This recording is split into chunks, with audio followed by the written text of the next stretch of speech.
Jessica, thanks for having me. Before I get started, just a trigger warning for this talk that we're going to talk about sexual violence, not super detailed accounts, but if you need to take a deep breath, take a walk at any point, you won't hurt my feelings. So, getting started. Let's imagine that a friend uses AI to create a synthetic video of you dancing and sends it to a group chat with you in it. Some of us might be comfortable with this, others might not be. What if, instead of sending it in a group chat you're in, they posted it publicly? You might feel differently. What if, instead of a friend, it was a stranger who made this video of you? And what if, instead of a video dancing, it was a stranger who made a video of you performing a sexual act that they posted publicly? This AI generation of non-consensual intimate imagery is a form of image-based sexual abuse.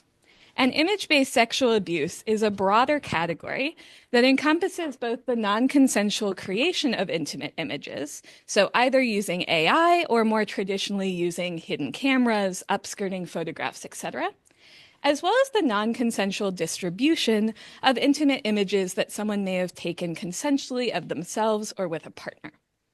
And throughout this talk, when I say intimate images, what I mean is images or videos that show a nude or semi-nude subject, contain intimate body parts, and or intend to arouse. Most of the research I'm going to be talking about today is focused on the West, but other cultures may have different definitions of what constitutes an intimate image. Image-based sexual abuse is a violation in and of itself, but it can also have significant downstream consequences. So psychology research on image-based sexual abuse finds that the mental health outcomes are similar to other forms of in-person sexual abuse, so suicidal ideation, PTSD, depression. Image-based sexual abuse can also be used as part of doxing, online harassment, extortion, blackmail. And these risks may be exacerbated for members of already marginalized communities. Finally, 48 states in the US have laws against non-consensual distribution of intimate images. 16 have laws against synthetic creation of these images. And there's a bill that just passed the Senate and will go to the House floor in a couple of weeks to put in federal regulation about this form of abuse. So alongside a number of wonderful collaborators, including Michelle and many others, I've been studying security for intimate content and interactions since 2018. And we use a lot of this work to intervene with platforms as well as with policymakers about what kind of technical regulations and features might be helpful. And in doing this work, my collaborators and I have sort of three principles. The first is that we need to be trauma aware. So all of our research team members get training from a clinical psychologist on how to do trauma aware interviews and other research practices. And we also try to be careful of the mental health of our research team. So we have a clinical psychologist who works with our team to provide support hours throughout various research projects. We also take a couple of steps toward research justice. So we've had a number of members of the communities of study, so sex workers and intimate sharers, as peer researchers on our research teams, as ethics consultants, or as paid transcribers, depending on what their preferred role is. We also do a lot of results report backs to the community in white papers, one-pagers, etc. So a lot of science communication. And finally, everyone is compensated and we do the usual IRB. So with that context set, we're going to start out by talking about intimate sharing and then move into the synthetic NCII kind of AI threats. So focusing first on non-consensual distribution, I'll present mostly the results from this paper, but weave in a few other things. So in this work, our main research question was to understand the context, technologies, threat models, and proactive defense strategies that people who are already sharing intimate content consensually use to try to defend themselves against threats. This was a qualitative interview project that we conducted in 2023. We did 52 interviews with adults in the European Union who share intimate content. 28 of these folks shared recreationally, and 24 of them were sex workers who shared this content for commercial purposes. And across both groups, 22 were survivors of non-consensual distribution of their intimate images. For the purposes of recruiting commercial participants, we were partnered with the European Sex Worker Rights Alliance, which is basically a large union of sex workers in the European Union. So what we find through our interviews is that people share content in four main groups. They share with strangers, they share in new relationships. So for example, someone on a dating app. They share in established relationships with people who they're dating or married to. And then they share on commercial platforms. And they share in different structures. Traditionally, we think about intimate content sharing recreationally in established relationships in a one-to-one kind of setting. But we also observe that many of our participants shared one-to-many or even one-to a group. So for example, this participant shared, early in my gender transition, I had the need to just share some pictures to feel more sexy. And so I created an account on a social media platform that I networked mostly with other trans women who also had these accounts for the same purpose of sharing intimate content. Another participant remarked, I've shared with a lot of people. I've shared with romantic with romantic partners. I've sent them to strangers on the internet. I have a craving for praise, and so that motivates me to share. I just look for people on social media platform who are interested in seeing those pictures. And as might not surprise you, of our 52 participants, they used over 40 different platforms to share this content. So any kind of platform that can be used for image or video content will be used. And that means that a lot of the suggestions we have for safety are relevant to a wide array of platforms. As this one participant remarked, I've got Telegram, Signal, WhatsApp, Kik, you name it, I've got it. And occasionally, if there's something really large that requires drop boxes, I'll do that. So we haven't talked yet about the adult content platforms, so let's take a little detour to talk about the sex work side of this. So it's very difficult to measure the number of people who work in the sex industry, but the United Nations estimates that 1 in 200 people will work in sex work in their lifetime. Sex work exists on a spectrum where we might have recreational kind of engagement in sexual exchange for pleasure all the way through sexual assault. While there's much disagreement about this, for the purposes of my presentation, we'll consider kind of sex work sitting here in a choice-based place. Now, within sex work itself, there are additional spectrums from kind of survival-based work through work as a good job or a career. Like many other jobs, we do jobs for different purposes and have different contexts that bring us into this. Sex work is situated in a complex legal landscape, and it's highly stigmatized. Online-only sex work tends to be legal. It's legal in the United States. It's legal in the European Union. Full-service in-person sex work is legal and regulated in, for example, Belgium, Germany, Switzerland, where we have done work, but not in most places in the United States. Technology is used for sex work in many different ways. Today, I'll talk about digital-only sex work, but technology is used even in in-person sex work. Less so street-based, but other forms of in-person sex work, you'll see this. So we wanted to understand, during the COVID-19 pandemic, what was going on with digital as sex work. And so we engaged in a 2-year-long qualitative research project focused on OnlyFans. And we had 3 main research questions. The first was what was bringing newcomers to sexual content sale, folks who were maybe previously recreationally sharing intimate content, what was bringing them in? What were the risks they were facing? And what risks persisted from in-person sex work to digital sex work? And across all of these groups, what strategies were people using to stay safe? Now, during the COVID-19 pandemic, many existing sex workers shifted to online work. That's because they didn't want to get COVID and their clients didn't want to get COVID. And also because in Europe, even in places where in-person sex work was legal and regulated, there were lockdown laws and regulations that temporarily made it illegal to work. Many folks shifted to OnlyFans. OnlyFans was a platform started in 2016 by 2 folks from the webcamming industry. And it's very similar to Patreon. It uses a digital patronage model where you can buy a subscription, you can message creators and pay them for messaging, you can request custom content, do pay-per-view, etc. And while OnlyFans has been around since 2016, if you look at this chart of the number of users over time, you see a rapid increase starting in kind of May, October of 2020. And we wanted to understand some of this ginormous increase in user base. So one thing about OnlyFans content creators is they sit in between at the intersection of being sex workers, where they face risks like stigma around sex work, as well as content creators who face the risk of being kind of prominent on the internet. Yeah, go ahead. For the purposes of this talk, it'll be folks who are selling intimate content on the OnlyFans platform. So when I say content creators here, I mean like Instagram influencers, for example, who might, there's an interesting question there, right? If you're doing bikini content on Instagram, you may consider yourself just a content creator. Other people may consider you a sex worker.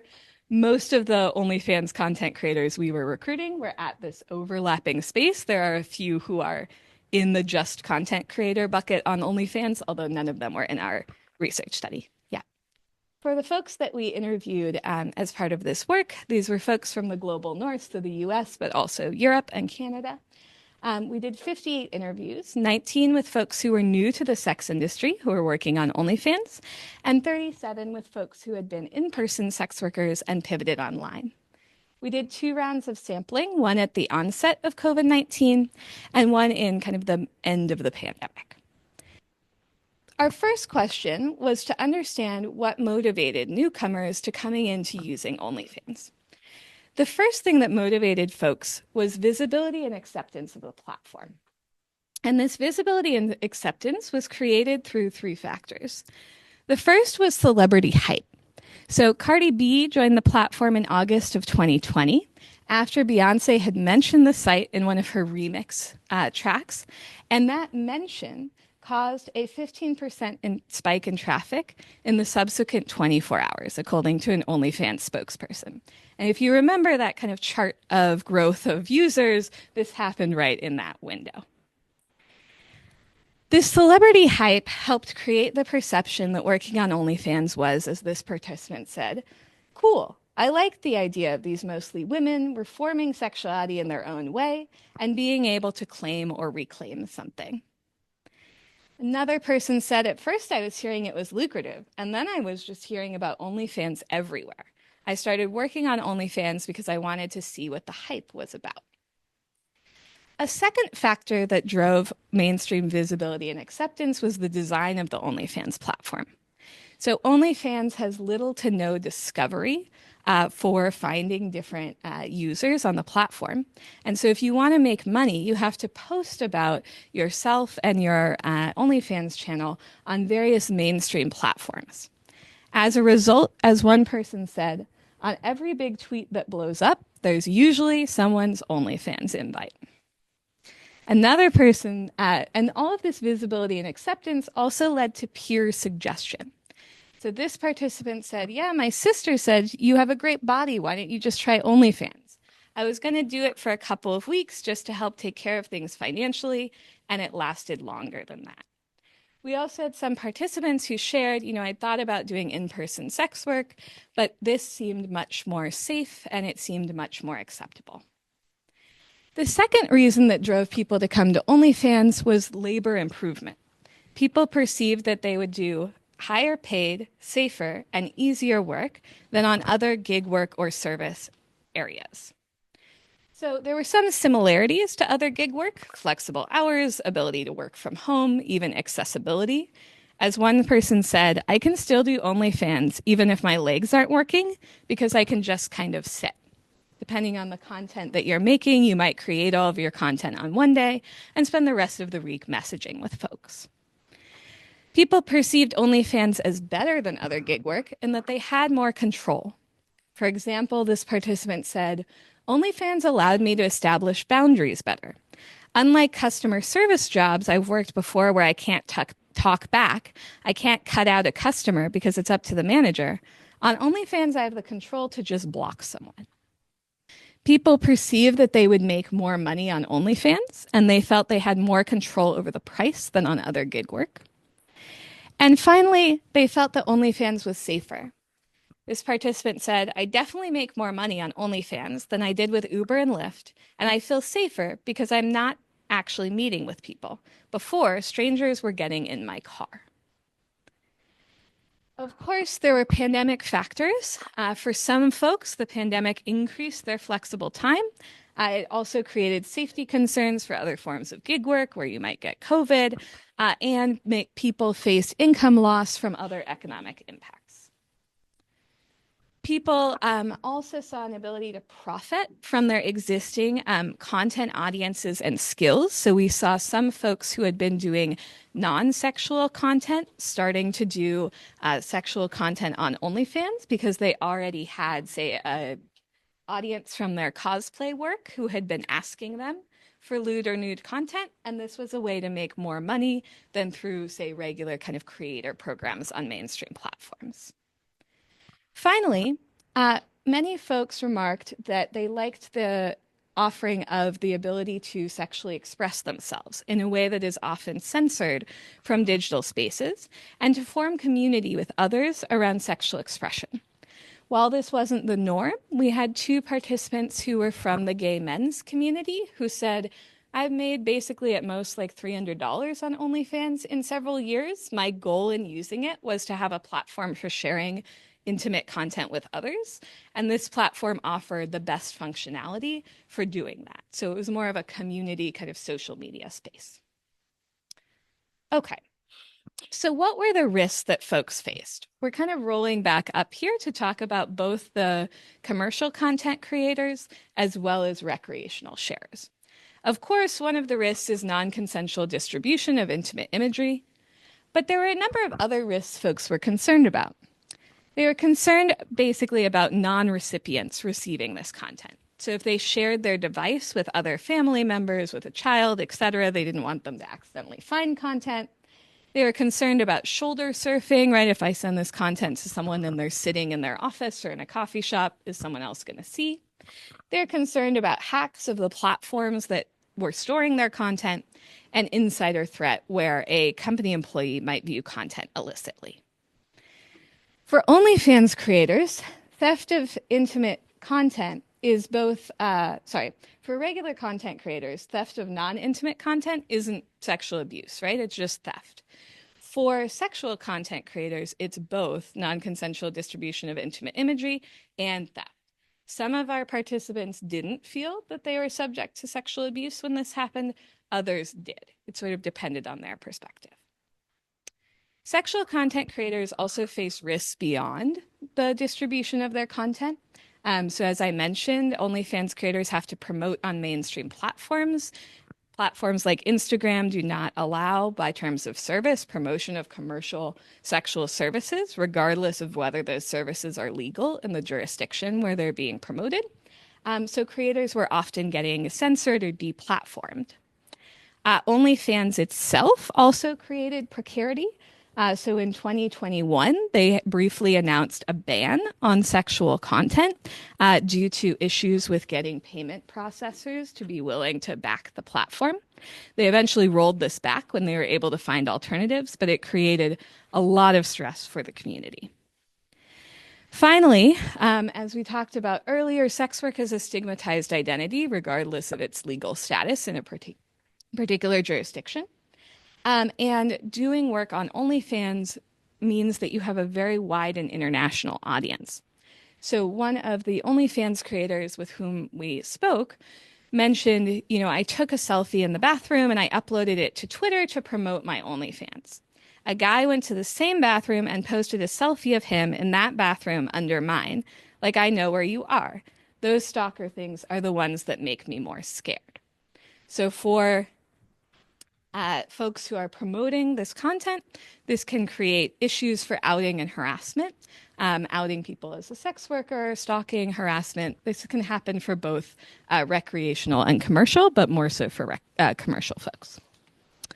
When we interviewed in-person sex workers who had shifted to OnlyFans, one of our main research questions was to understand what risks persist and what new threats emerged. And one of the main takeaways that we had from these interviews was that digital only work requires a bigger digital footprint. So you have to promote yourself on more platforms. When you're doing in-person work, you often just say have a listing on a particular listing website for your country. And you might even just have a picture of you, a headshot, a business shot, nothing particularly intimate. You have to put more information out there. There are more people in the market. A scholar, Angela Jones, who's a sociologist who has studied camming, describes clients as wanting embodied authenticity in digital sex work. So they want to feel like they have a relationship with the provider, and that requires building up a richer persona, which means you're putting out more information. And finally, people are having to share more explicit content because that's what they're selling, right? So these risks all increase. As this sex worker remarked, the worst is you have to have in mind that those videos will be leaked. All the people around you are going to get them at some point, and they'll be forever on the internet. In face-to-face work, I didn't have my intimacy compromised. If I had troubles, they were going to stay there. With online work, people have photos and videos of everything, and I won't ever be able to delete that. They'll stay floating around forever. If I stop doing sex work in the future, it may affect me too. So people are highly aware of the risk of content leakage. What did they do to protect themselves? They used a combination of technological and interpersonal strategies across both the folks doing sex work and the folks sharing recreationally. People would take actions before sharing. So they might set rules with clients or with whoever the recipient was about, hey, I don't want this going to anyone else, or I want you to delete this after 3 days, or yada, yada, yada. They would also do screening or vetting for folks who were new to them. This is something that you'll see online dating folks do as well. So they might try to look up the person online. They might ask them various questions. They might ask them for other profiles to try to make sure they are who they say they are, or that they don't have a bad reputation in whatever community they're in. While sharing, folks might use expiring messages if the platform offers it. They may use screenshot notifications, and they also may use watermarks. And these features are used for a couple of different reasons. So the first is friction, trying to make it harder for someone to capture the content.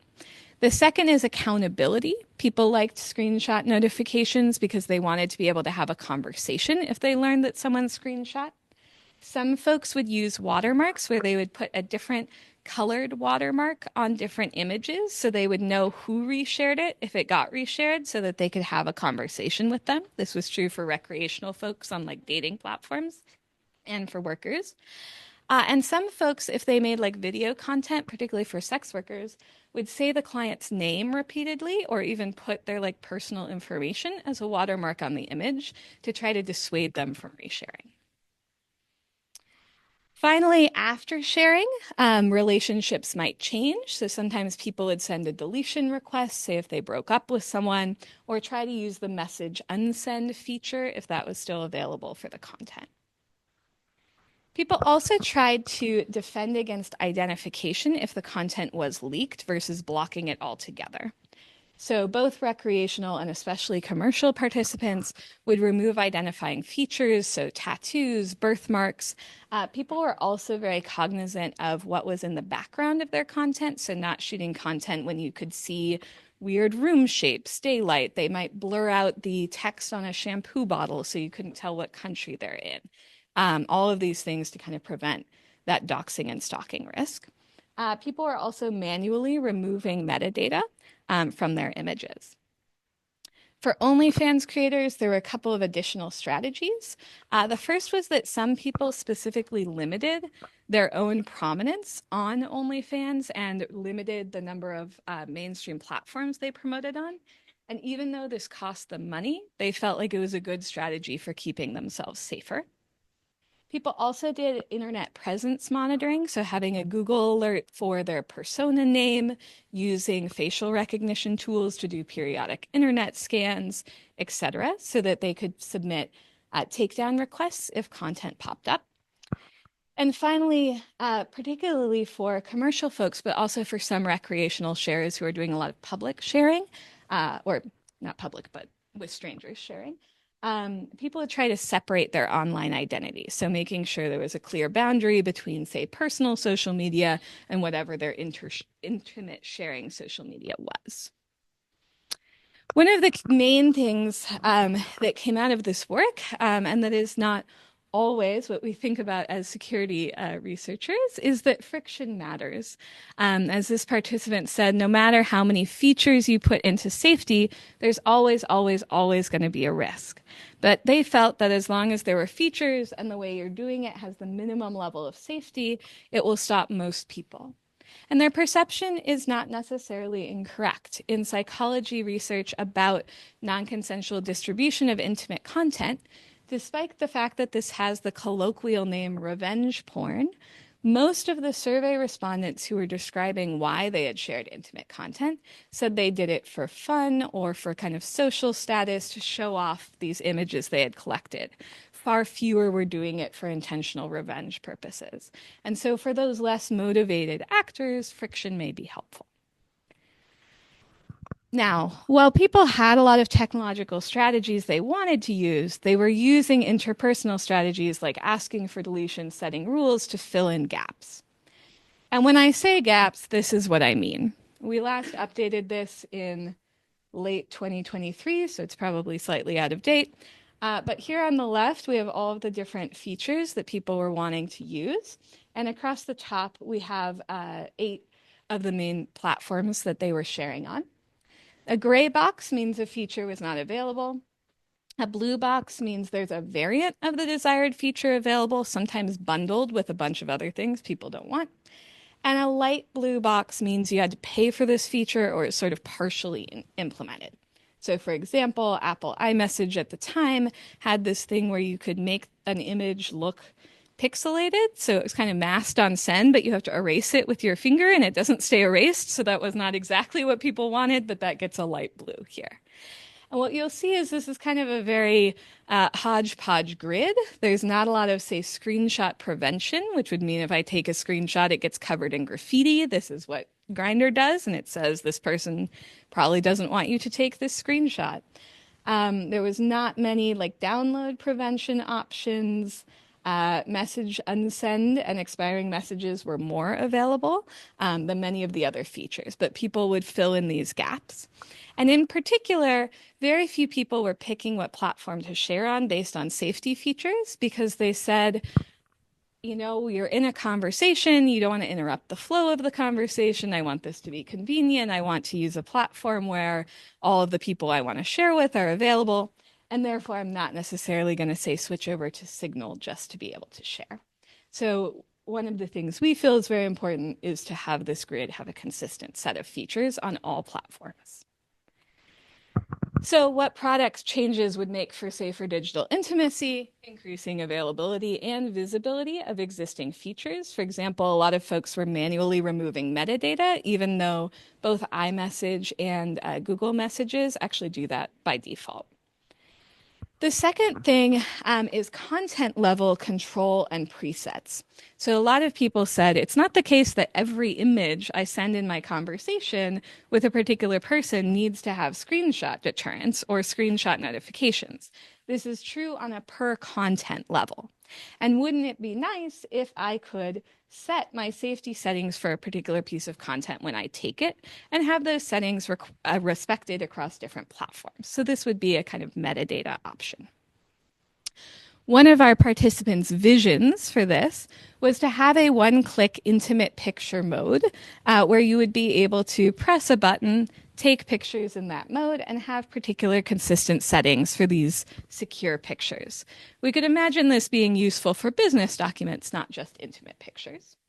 Another person said, wouldn't it be nice if in a chat here at the top, I could click and put it into intimate or secure mode, and that's when those images would be available, maybe with an additional pin, And I could have a set of safety settings just for the conversations that we have in intimate mode.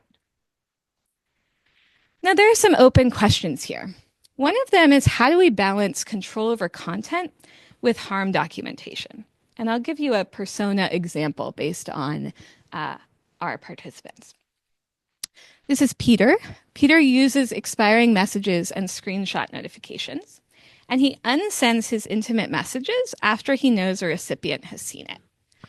He's on a dating app like Grindr, and he recently matched with someone named Rob. After learning that they work at the same company, Peter changes his mind about meeting with Rob.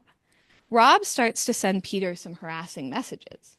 Peter wants to document this harassment, but he struggles because Rob's using the same features that Peter does for his intimate messages.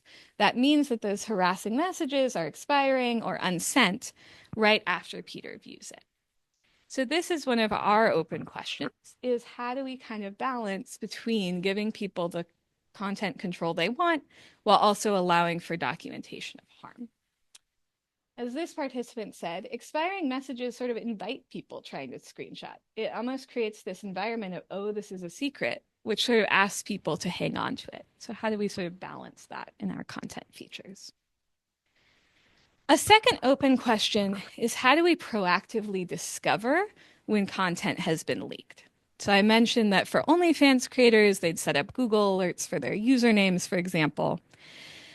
There are two main approaches that are used right now. So once you know that a piece of content is out there, you can visit a website called Stop NCII, and you can upload your content. They'll actually do a local, so it never leaves your device, perceptual hash of that content. And a perceptual hash is basically, if we think of an image, there's a bunch of pixels which we can represent its numbers in a matrix. We can then compute a hash function over this matrix of numbers, and that provides a unique signature or fingerprint for this image, such that if it gets uploaded again in the future, I can detect it and say, oh, we already know this is image abuse material. Don't post this on Facebook or let it be set. There are also facial recognition kind of web scanning tools, some of which are being built by survivors of NDII, but there are some risks here. So for perceptual hashing, a recent paper in IEEE S&P magazine finds that generative AI tools are able to reverse these hash strings to partially reconstruct the original image. And that group is doing some research now to see whether the reconstructions are good enough that people are no longer comfortable with these hashes being stored. And without knowing about this research, several participants, when the idea of perceptual hashes was introduced, asked this question, what if the hash can be traced back to me? For the facial recognition scanning tools, while these are useful for finding your content, they're also useful for people who want to build up a big repository of content depicting you, which is something that perpetrators in this area do. So again, we have a kind of dual use risk. The process of getting this content taken down from online platforms, even if you know it's there, is time-consuming, labor-intensive, and very emotionally taxing. As one participant described, the process of takedown is like pure agony. And we also conducted interviews, this is from work in progress that we're finishing up now, with 20 organizations that work with victim survivors of NDII. And they said their practitioners spend 4 to 6 hours every day manually searching and removing content, checking that the content's been removed. Takes very long, it's mentally draining. So even when these organizations report, they rarely hear back if content's been taken down, and so they just have to keep checking these URLs. In collaboration with colleagues at New York University and also at Max Planck, we're currently working on building a takedown tracker. So what this takedown tracker will do is to try to automate manual processes of checking if certain non-consensual content has been removed. This will only be for publicly listed URLs. We will be using it to collect transparency data on the efficiency of takedowns. And then we will also be comparing that data with reports through the Digital Services Act in the European Union. Very large online platforms are supposed to report about their takedowns, and we can actually request specific bespoke content reports because this is under the category of tech-facilitated gender-based violence.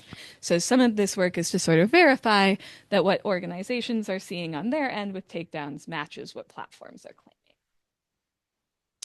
Now, even those who don't share intimate content may be at risk due to the AI generation of synthetic non-consensual intimate imagery. If you remember kind of where we started with that scenario of someone creating content of someone without their consent. Right now, there are three main ways this content gets created. The first is through nudification applications. These are websites or apps that purport to use computer vision techniques like in-painting to undress the subject of an uploaded image. Generative models, right?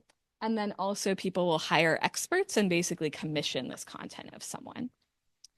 So talking first about nudification applications, alongside collaborators, we did an analysis of some of the main applications that are being used right now. This paper will be at Usenet Security this summer. And our research questions were to understand how these applications position themselves to clients via their text and visual descriptions, what features they advertise, and how they monetize themselves. And the reason we care about the last point is to understand how we might take these applications down. We often kind of target their value chain. So we used what's called the application walkthrough method. This comes out of communications. And we had 20 nudification websites that we addressed that were identified through conversation with organizations that work with victim survivors as well as online lists. And the goal of this method is to do a kind of step-by-step observation and documentation of a website or app's flow and to understand that flow in the context of various other materials.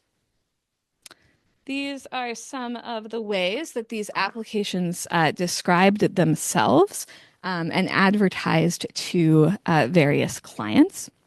And this is a stylized depiction from looking across a number of these different applications for how it might look if someone were to go and use these apps. One of the first things we found by looking at how the visual and text marketing was done was that these applications specialize in non-consensual undressing of women in particular. Only one application sort of used more gender-neutral language, and none of these applications were considering non-binary concepts of gender. Additionally, in addition to undressing, half of the applications purported to be able to put the subject in sexual scenarios, including through videos. So despite being called nudification applications, they can do much more than that.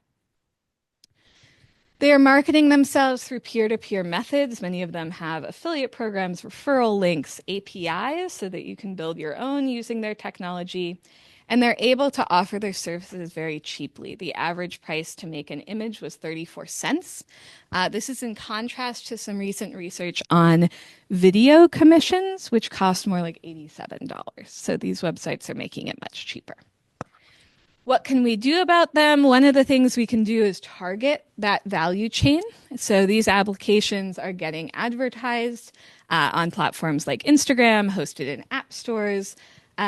There are computing researchers whose software and GitHub libraries are being used to create these tools. In particular, the Han et al. Paper I mentioned looked at the tools commissioners were using and found 161 different GitHub repositories, 60 of which linked to computer science, in particular computer vision papers.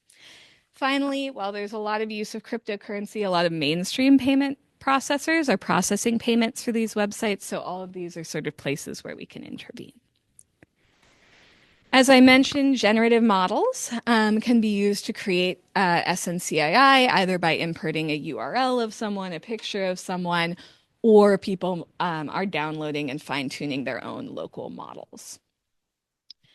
Sam Altman had mentioned in a Reddit AMA that they want to get to a place where they can enable NSFW stuff, but not have things like deepfakes. And so, of course, this creates an open question. Can we stop or really can we mitigate the risk of generative models creating this kind of content? There was a proposal put out by an advocacy group called All Tech is Human that we might be able to do concept separation or like cleaning training data. So, like, what if we separated, for example, images of children from nude images? Would that prevent us from generating CSAM? We're still doing work on this by retraining models from scratch, but in brief, the answer is most likely no, due to the way that these models generalize, as well as fuzziness in the concepts, even when we try to remove all images from training data that are child or any synonyms of child, as well as glasses or any synonyms of glasses, because glasses is our proxy for nudity, we're still able to generate pictures of children or pictures of children wearing glasses. Additionally, as you start to try to remove all images of children, you start to remove other concepts. Lots of women are depicted with children, so you start to have a decrease in the ability to generate other kinds of concepts. Now, we're also trying to think about future attacks. As I mentioned, right now you'd need to upload, say, an image of someone to create this kind of content. But we can imagine a future where you could use a text prompt that describes someone in great detail, say, providing lots of attributes of their face in order to generate a depiction of them. And there are some computer vision data sets that have, say, over 60 attributes annotated for a particular face shape. So we're doing some red teaming pipelines to see what we can generate by using text-only prompts. Part of what is useful to us in doing this is not just hypothesizing what can go wrong, but we would like to try to design likeness metrics for identity protection. Could you opt in to protection of your likeness? And could we generate a metric that represents your face without overlap to others that would prevent outputs of pictures of you without your ownership token? Now, in order to do this in the way we're currently thinking, we'd need a bunch of pictures of you. Can we do that in a privacy-preserving way? Finally, people often ask about technical mitigations. NIST has a report called 100-4 that looks at technical mitigations for deepfakes in general.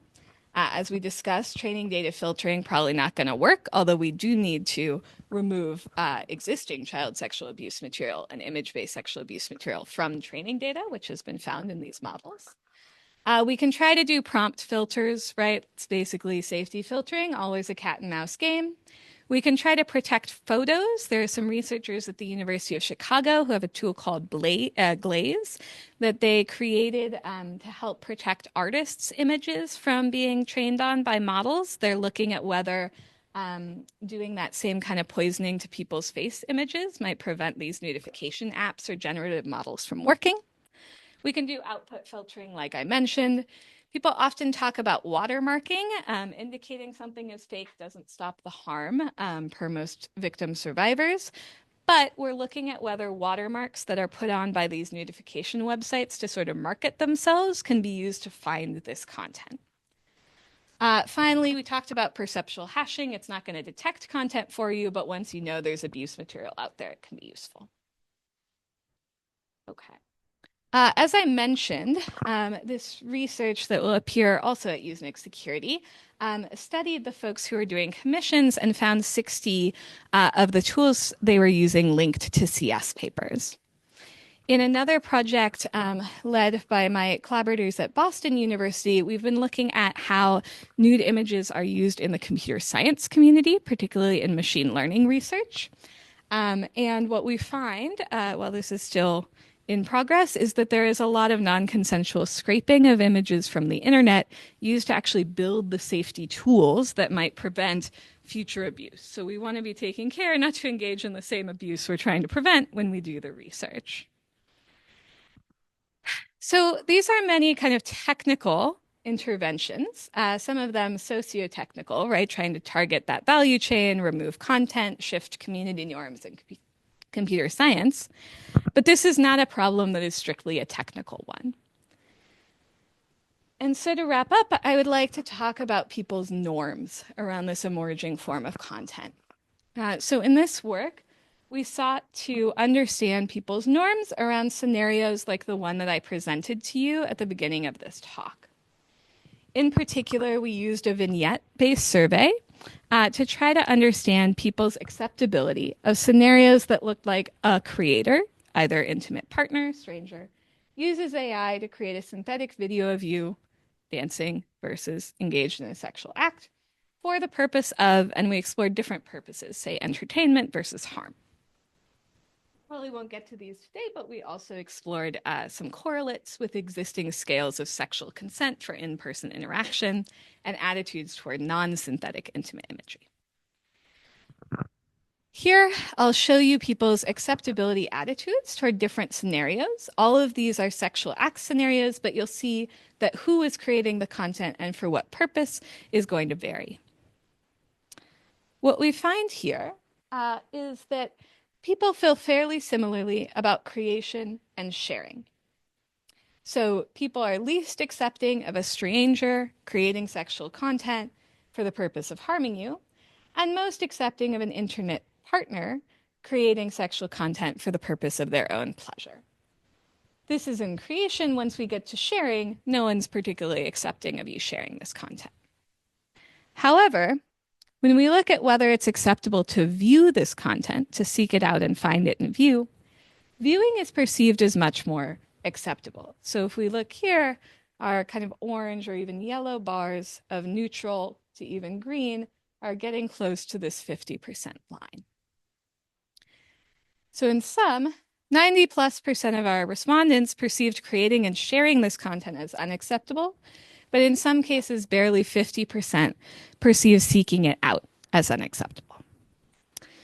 In work by other researchers who did surveys to try to measure abuse prevalence, they found that around 0.7% of Americans reported creating this content, but an order of magnitude more, or 7%, reported having seen it. So this sort of matches the norms data. Why? Well, we're not sure, but we theorize that this is related to distributed responsibility. Basically, prior work suggests, right, ethical responsibility is distributed across a network of actors. How do we break it? We need individual deterrence. Particularly, we can try to target viewing norms by using deterrence messaging, say on searches for content or tools. So we have kind of an intersection of technical as well as societal interventions, particularly for AI intimate image abuse. In addition to deterrence messaging, we always love comprehensive and consent-based sexual education. This is true for all forms of sexual violence, but very difficult to enact, particularly in the United States. There's also a need for civil and criminal penalties, particularly the very small body of prior work on deterrence messaging finds that legal penalties are one of the few things that will stop bad actors in this space. So bringing this all together, what do we need for safer digital intimacy? We need to innovate technology. We need technical solutions that can add friction to distribution of consensual images, as well as creation of non-consensual ones. We need solutions to discover and then efficiently remove this kind of content. And we need designs for features that balance harm control and documentation.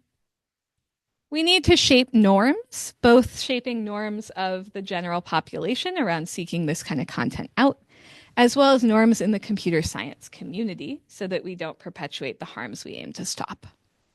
And finally, we need implementation of features consistently across platforms, as well as of policy that penalizes perpetration. Thank you, and happy to take questions.